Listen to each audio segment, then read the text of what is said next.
Hello, હું મહેન્દ્રસિંહ પડિયાર. આજે આપણી સ્ટુડન્ટ જે અમે થર્ડ યરની અંદર આવશે એને આપણે મળવા માટે કિસ્ટ મેડિકલ કોલેજની અંદર આવ્યા હતા.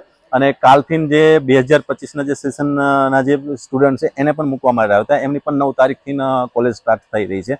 તો આસ્થાબેન, કેવું રહ્યું 2 વર્ષ આપણે અહીંયા? એકદમ સરસ રહ્યું, એકદમ સેફ ફીલ થયું અને ઘરની યાદ આવતી હતી. પણ જે અહીંયાનું વાતાવરણ છે, જે અહીંયાનું ખાવા પીવાનું છે, જે બધું ભણવાનું છે, એ બધું જ ત્યાંથી સેમ છે ઇન્ડિયાથી. એટલે એવું કશું ફીલ નહોતું થતું કે હું બીજા દેશમાં છું, અલગ જ જગ્યાએ છું. અહીંયાની લેંગ્વેજ બી હિન્દીથી બહુ જ અને ગુજરાતીથી તો બહુ જ સિમિલર છે. ગુજરાતી લોકોને વધારે ખબર પડશે નેપાળી હિન્દી કરતાં.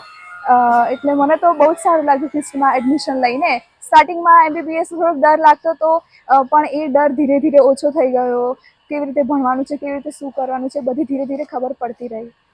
આપણે ખાસ કરીને તમે જ્યારે 2 વર્ષ પહેલા એડમિશન લીધું ત્યારે અમે તમને જે કહ્યું હતું નેપાળમાં કે નેપાળમાં આવું છે તેવું છે, એવું જ છે કે એનાથી ડિફરન્ટ છે? એકદમ એકદમ એકદમ એવું છે. અને અમે જે બી પૂછતા હતા કે ત્યાં શું હશે શું નહીં, એનો બધો જ જવાબ એકદમ સાચી રીતે અને એકદમ શાંતિથી આપેલો છે તમે. અને જે બી ઇન્ફોર્મેશન છે એકદમ સાચી છે. અને મતલબ હું તો બધાને રેકમેન્ડ કરીશ કિસ્ટમાં. અને જો તમારા થ્રુ હોય તો એકદમ સારું છે. ખાસ કરીને આપણે કેવું હોય કે ગર્લ્સની સેફટી એન્ડ સિક્યુરિટી, તો એ કેમ છે આસ્થા? એકદમ સરસ છે. ગર્લ્સ માટે તો નેપાળ બધા એવું વિચારતા હોય કે નહીં સારું હોય, બહાર છે, બીજા દેશમાં છે, મારી છોકરી શું કરશે, કેવી રીતે રહેશે. તો એવું કોઈ જ વિચારવાની વધારે જરૂર નથી, કેમ કે એકદમ સેફ ફીલ છે અહીંયા. એકદમ સેફ ફીલ થશે. તમે ગમે ત્યારે બહાર નીકળશો, રસ્તા પર એકલા જશો કે રાતે બી બહાર નીકળશો, એકદમ સેફ ફીલ થશે. તમે કોઈ પ્રોબ્લમમાં બી હશો તો આજુબાજુના લોકો તમને હેલ્પ કરશે. અને અહીંયા એવો મતભેદ નથી થતો કે તમે ઇન્ડિયન્સ છો, અમે નેપાળી છીએ એમ. બધા જ લોકોને એકદમ સરખી રીતે જુએ છે અને એકદમ સારી રીતે ટ્રીટ કરે છે. અને વધારે તો ઇન્ડિયન્સને તો વધારે સારી રીતે ટ્રીટ કરે છે. અને એકદમ ઇન્ડિયન્સ માટે તો એકદમ સરસ છે આ જગ્યા. તો આપણા ગુજરાતી ગર્લ્સને એડમિશન લેવું હોય તો શું કહીશ?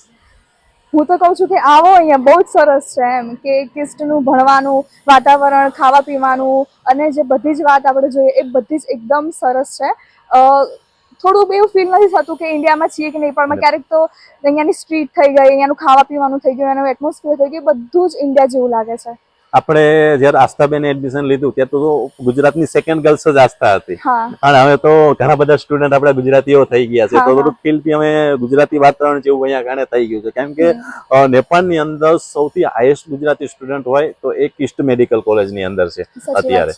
અને એ બધા જ સ્ટુડન્ટ ઓનલી ફોર આપણા થ્રુ જ અહીંયા ગાણે એડમિશન લીધેલું છે. તો કોઈને બી નેપાળ કોઈ બી કોલેજમાં એડમિશન લેવું હોય તો નીચે આપેલા નંબરમાં અથવા તો ડાયરેક્ટ મારો કોન્ટેક્ટ કરી શકે છે. જય ભારત.